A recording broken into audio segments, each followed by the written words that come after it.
Hey, welcome to the Energy Question with David Blackmon. I'm your host, David Blackmon, and my very special guest today is Susan Combs, former Texas state legislator, agriculture commissioner in Texas, and former state comptroller, and who also served as assistant secretary for policy at the Interior Department during the Trump administration.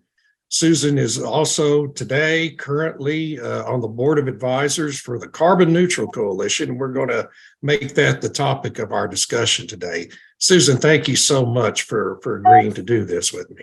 Well, thank you, David. It's great to be able to talk. You know, these Zoom things work great for having a good discussion. You can see people, and it's very helpful. So thanks. It really is. This technology is so miraculous to me, and I guess we can say it's one of the very few positive things that evolved out of the COVID pandemic and all the crazy response our government had to that. Yep. So let's get started. I want to talk to you about the Carbon Neutral Coalition. I interviewed Sean Strawbridge on this similar subject last November. Sean, of course, is the CEO at the Port of Corpus Christi. First of all, talk about the board of advisors for this coalition. It's such an impressive board that I'm just thrilled when Lauren Luxembourg got in touch with me last year to talk on this subject. Well, Corby Robertson set it up, and then he wanted to have a very diverse board, which I thought was really good. A, because it gives you lots of viewpoints, but B, because you get this whole body of knowledge from people where you may not have known about pipelines, or you may not know about storage, or you may not have known about forestry. So we have cattle raisers on there. We have the Farm Bureau on there. We have a former Supreme Court justice on there. We have Sean Strawbridge on the Corpus Christi. We have Ken Medlock from the Baker Institute at Rice, well known. We have Chuck McConnell from U of H, who really has been very, very helpful. We've got about 35 or 40. It's very, very diverse, and we split those into 4 committees. The first one is carbon capture, utilization, and storage, and that is chaired by Elizabeth Coleman. She was a former railroad commissioner. And then we have methane, which is chaired by Will Robertson, who is Corby's son and very knowledgeable. We have offsets chaired by Jim Blackburn from the B Carbon Protocol, which is housed at Rice. And then we have Chuck McConnell, who chairs the futures. And so it's a really nice group, and it's very diverse, and we get lots of good input. And the coalition is there to advocate for strong policy promoting Texas's energy security and really the country's energy security around these 4 main topics, correct? And the underlying principle is that what Corby said was, look, we want to get Texas to being carbon neutral by 2050, comma. And in order to get there, what you have to do is you have to have a carbon capture market. You have to have a robust environment to make that happen. And with all the stuff coming from Wall Street and all the stuff coming from the administration, there's a kind of a chill in the air. So what we're advocating for are incentives. And one on property tax. If you do some pollution control, you get a property tax, franchise tax, and then one on TERP, the Texas Emissions Reduction Plan, which has been for vehicles, and we want to expand that. And then there's one about liability. The Texans for Lawsuit Reform Foundation took a look at the liability issues. And but beyond that, we're sort of doing like what you do. You've got energy podcasts. We're doing videos, and we're doing op-eds, and we're doing things like this, and we're writing, and we keep tweaking the website. What has been interesting to me is the fact that there's not much volume of information or speech or advocacy coming from some of the people who are the big players in the industry. Yeah. And they really have a lot of things to talk about in a very positive way. So we're trying to amplify that, kind of megaphone it, because we think it's so important. Well, you know, it is very important, and it's such an enormous opportunity when you really look at, for example, the carbon capture piece of this. the amount of pore space available to house the captured carbon along the Texas and the Louisiana Gulf Coast is really the majority of the available opportunity in the country, isn't it? Yes, and in fact, the General Land Office also has land underwater, and they're very interested and engaged. And we just Yeah. got a bill filed to help Texas Parks and Wildlife Department. Just got that filed on Tuesday afternoon to let them actually engage in this. There is a large project coming, and this is to your point about the Texas Gulf Coast.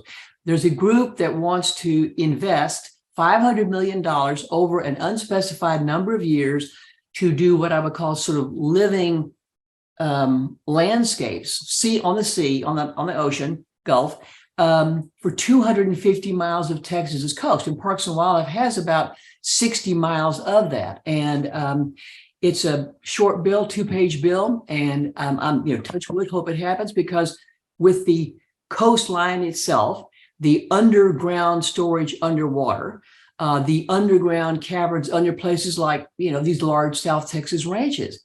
Right.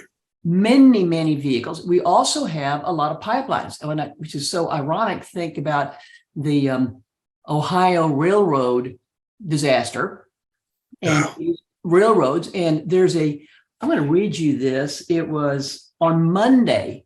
The chair of the National Transportation Safety Board, Jennifer Homender, she specifically said that pipelines were a whole lot safer than railroads in transporting stuff. And I thought, go Jennifer. I mean, I'm not on first name terms with her, but go Jennifer, because I thought, yes, that's what we've been saying. And so I was talking to Chuck McConnell about this, and he's a great guy. You ought to get him on your program.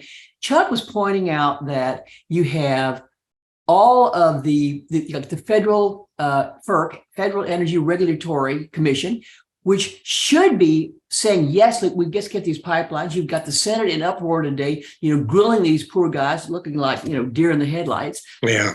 If you're going to do carbon capture, you have to extract it or capture it. You have to move it. You got to dump it. You got to or use it. And we need to be, promoting more pipelines because they're safer. Well, that's right. And, I wish she'd have spoken up on the first day of the Biden administration when the president canceled the Keystone XL pipeline. And Right. As a result, we're bringing all that crude in from Canada on trucks and trains. But it's good to know the administration seems to be evolving in that view. We're recording this during CERA week. And one of the things I've been gratified to see, number one, was some positive comments about the industry from Energy Secretary Granholm on Wednesday. And then the second thing is the very robust discussion at CERA week now about CCS and the future for CCS. And it's just such a natural fit. I've always viewed this as high potential for the oil and gas industry because it's such a natural fit with the current expertise these companies have on staff, isn't it? It's really phenomenal. Well, and it's in their best interest, especially when you have an offsets credit market. Yeah. And then if you capture this, you can use some of this captured CO2, for cement and plastics and various other things, so you can have an end game. And one of the things that Chuck has been talking about, McConnell, on the futures market is, look, we decided to name it the Futures Committee, is that it's not going to be confined to hydrogen.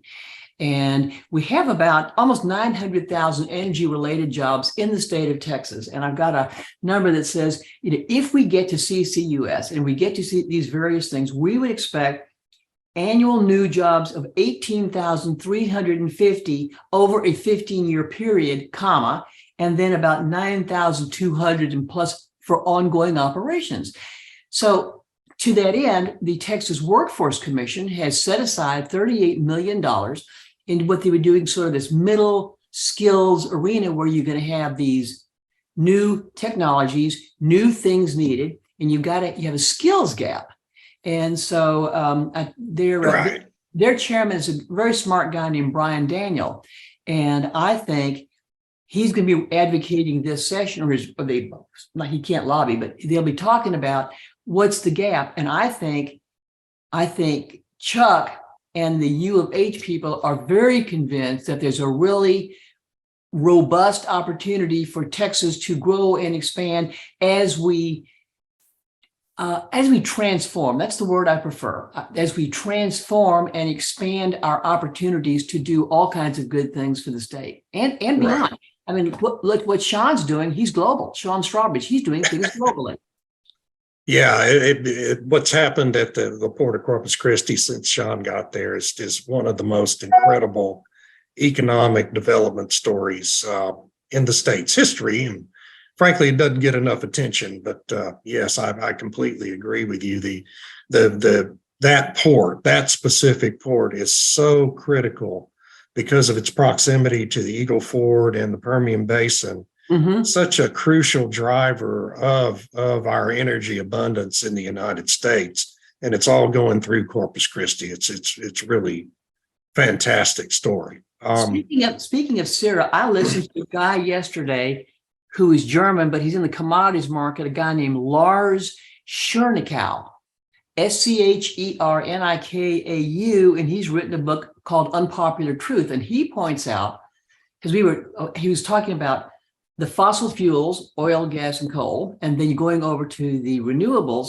And he had these very interesting maps of where the sun is not shining, ain't gonna much, and where the wind doesn't blow much, ain't gonna, and that it is a kind of a failed analytical exercise to say, oh, we're going to go from 3 or 4% global to 40%, because the natural environment doesn't do that. It was just very interesting. He was sort of frustrated. He said, if I talk to one person, I can get him to talk to me, but if it becomes cloud and crowd speak, it's all negative. Right. What's the name of the book again? I'm going to have to talk to this guy. Unpopular Truth. Unpopular Truths. Okay. By a guy named Lars, and I think I got it right, Chernikau. He's German. Okay, I'm going to look him up. He's very interesting. The charts are unbelievable. Well, it is, and a great example of what you're talking about is Great Britain. Mm-hmm. where they're building all this offshore wind, and they're not really in a fairway, which is really prime location for wind, and it's going to be just billions and billions of dollars invested in an energy kind of boondoggle that isn't going to produce much industry. And we saw just this week them having to reactivate old retired coal plants just to keep the lights on because wind had dropped to almost nothing on a couple of days over there. So all of this is so, there's so much waste happening in the energy space. And think about the cost by the consumer. I mean, we talk at the Carbon Neutral Coalition about affordable, reliable, dispatchable energy. And if it's not dispatchable, and if it's not affordable, then in some sense, you're going to see people's living standards actually decline. Yeah. And that's very sad. And we're really even in danger of that happening in Texas if we don't get some more dispatchable backup generating capacity on our own grid. And I hope the legislature will deal with that in this session. But I know you're working on, the coalition is working with Representative Drew Darby, one of the great proponents of oil and gas industry, really over the last 2 decades in the legislature on a bill this session. Talk about what that bill would do. Yeah, it's House Bill 1158, and it really is to getting support for clean energy projects. And there's another bill that got filed by Representative Landgraf, which is about what I would call a property tax exemption for certain things. And so these two are sitting out there, and Drew Darby is wonderful. He's great out of San Angelo, and Landgraf is out of Odessa. Yeah. And they really get it that you're going to have some things to incent the market. So what Corbyn has talked about is if your carbon capture for a ton is $130, 125. And if you get a federal, the 45Q, if you get $85, well, you close that gap. It used to be 50, but you still at the state level, because you do have this sort of looming presence from Wall Street and a looming presence from the feds, the present feds, that say don't invest. And I've talked to friends of mine in Midland, and they say that the credit market is dried up. So what we're trying to do with these bills, there's one we're looking at also as a franchise tax bill, another one about a liability bill. So we have these here, but it's meant to sort of say to all these people, we want to help you. We think this is important. And I think that both Representative Landgraf and Representative Darby are going to get good hearings on their bills. Good. Good. Well, that's very positive. I really like the incentivized way to go about this, rather than forcing taxpayers to foot the bills for direct subsidies. To go the incentive route seems to make a whole lot more sense. And it's something that the state of Texas has been good at doing historically in the energy space, even with wind energy. We've incentivized that. We're the great wind energy power in the United States and Texas today. Another story that doesn't get enough attention, but anyway, this is all so positive. And let's talk about energy security. I don't understand, and I wonder if you have some insights on why the climate lobby has such a hard time learning the very clear lessons that Europe has shown us over the last year since Russia's invasion of Ukraine, and how Europe has had to scramble in this mad rush to secure liquefied natural gas cargoes from the United States and elsewhere to meet its just basic energy needs. Doesn't that all stem from the fact that they didn't have energy security in the first place? Well, they had a weird energy security, mainly Yeah. they were beholden to Russia. If you have, Germany having 40% of its energy from their neighbor to the right, and if their neighbor starts barking at you, you want to back away from the teeth. Well, that's what happened when they all took a look. And, the prior Ms. Merkel, she was very much in favor of close ties with Russia. She was born in, East Berlin and Right. over there. And so her background was different. England just made mistakes, and they got captured by the climate lobby. But when Ukraine's nuclear reactors were under assault, when its country was under assault, when it didn't have lights, all of a sudden the Baltic states, Estonia, Latvia, Lithuania took a look and said, oh my goodness. And then you have Finland, which has always been staring, in that direction. In Sweden, they realized that the Europe that they knew was gone and was not coming back. And so they said, we have made a mistake. We have imperiled our citizens. And I would suggest to you that you're not hearing much from the climate lobby at this time saying, we've got to go back to wind. They're not saying it because it's not reliable, it's not affordable, and it's not dispatchable. And so I think it's been an extraordinarily important lesson. And I think that we're paying attention to it here. We had Winter Storm Uri, which was sort of our own version of, Russia invading a Russian cold front. But it taught us something. And my husband and I are taking a look at maybe getting a generator. We've got one at the ranch. We have backup energy. We've had it for all over the ranch now for 40 years because things happen. Yeah. And I think what Europe has told a lot of us is you got to watch out. You're going to have to do it. So Estonia is developing an LNG plant. Spain is developing an LNG facility because they want to get that on top of the Mediterranean so they can move energy around, which I think is great. So I know in the Trump administration, you guys understood how important energy security is to national security. And I know you've probably been following the events at CERAWeek. It seems to me we're having a bit of an evolution in the administration's posture towards the oil and gas industry, particularly from Secretary Granholm, but John Podesta was also there and also made a couple of remarks that indicated an understanding of the need to maintain energy security. And I wonder if you're seeing a similar dynamic taking shape in the current administration. Yeah, I think so. And I think Senator Manchin coming out to oppose a nominee for the Assistant Secretary of, ASL and Land and Minerals, Right. Laura Daniel Davis, because of a leaked sub memo, which said, even though this will give us better security, we won't do it. And that was just a mind-blowing thing for Manchin. And that's gotten a lot of play. And he's saying it is national security. If you can't turn on your lights, you can't have the heart-lung machine working in a hospital. If you can't do any of that, you have put yourself in a very bad way. Now, I was surprised when just some months ago, the administration allowed, I forget which big player, to go ahead and deal with Venezuela again. Well, Venezuela is not a particularly reliable world player, but when you have Iran and Venezuela and other places saying it's okay to do this, Russia's been, made a pariah, which is fine, but it is important. If we have cold winters, Europe was very lucky not to have very cold winters. Suppose they'd had really, really cold winters. It's certainly, all this is certainly prompting Finland to say overwhelmingly, we want to be in NATO, we want better support, we're going to go west, we don't trust east.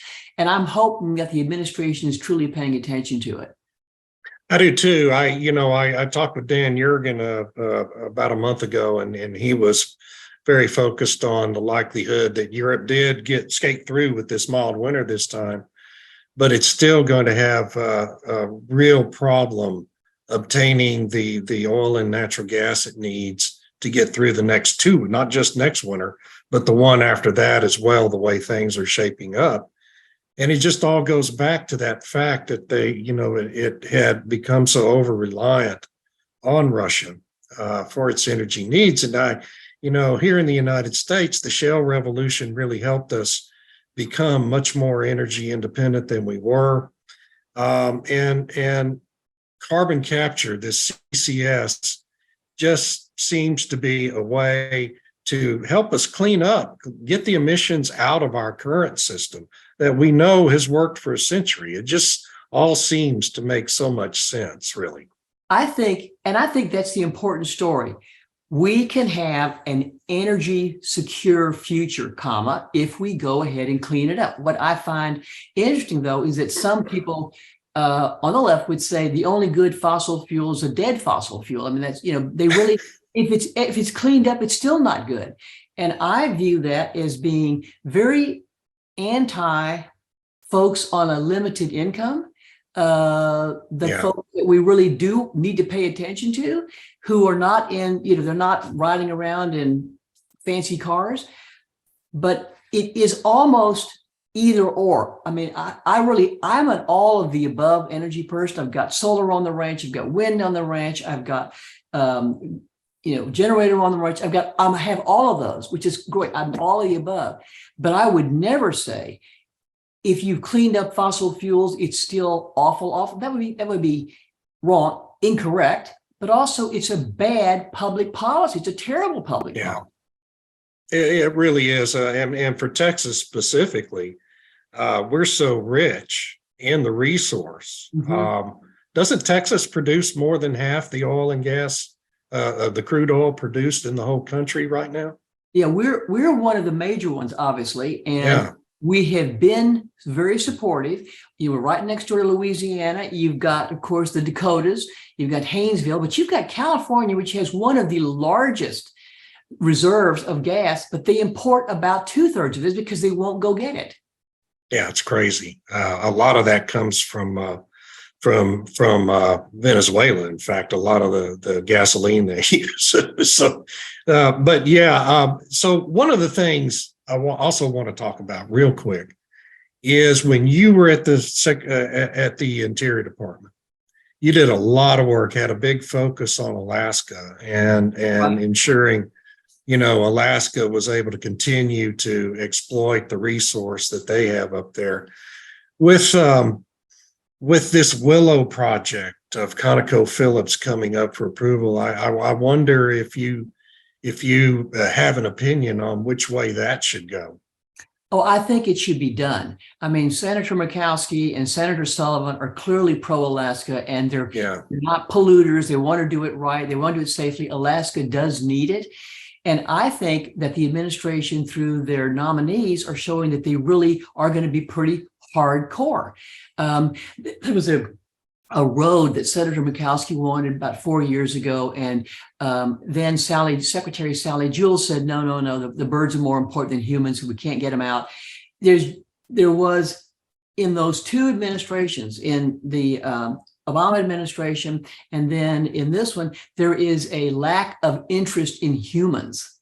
Yeah. And that's kind of surprising to me. I mean, the interior is natural resources. It's a lot of things. It's a lot of land, but these are life-saving things. If you can get energy reliably, safely, dispatchably to people, then they have a better life. They can absolutely make their lives better.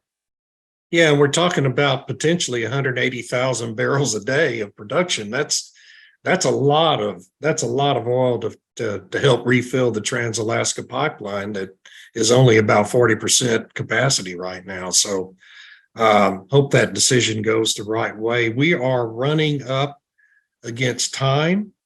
I can't thank you enough for doing this. I want to, before we go though, be sure everyone knows where they can find the Carbon Neutral Coalition. Talk about where they can go to get more information on what y'all are doing. Okay, www.carbonneutralcoalition.com. And it's Corbin Robertson is the head. I'm the chair of the advisory board. And we've got updated podcasts, updated videos, updated things.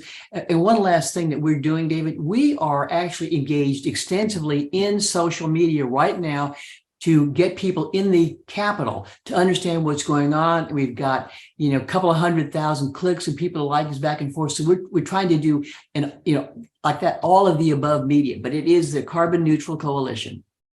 Fantastic. And before we go to, I just want to thank you again for all your service to Texas. I have such a great admiration for people that put themselves out there, seek election to these important offices. And I, as somebody who worked in that part of the world for 20 years, I understand the sacrifices that you have to make to do that. So thank you again for your service to Texas. Well, thank you, David. It's been a pleasure to be on here, and especially seeing the artwork in your office. Okay. Thank you. And that's all for this episode. Thanks to the viewers for joining us, and we will see you next time.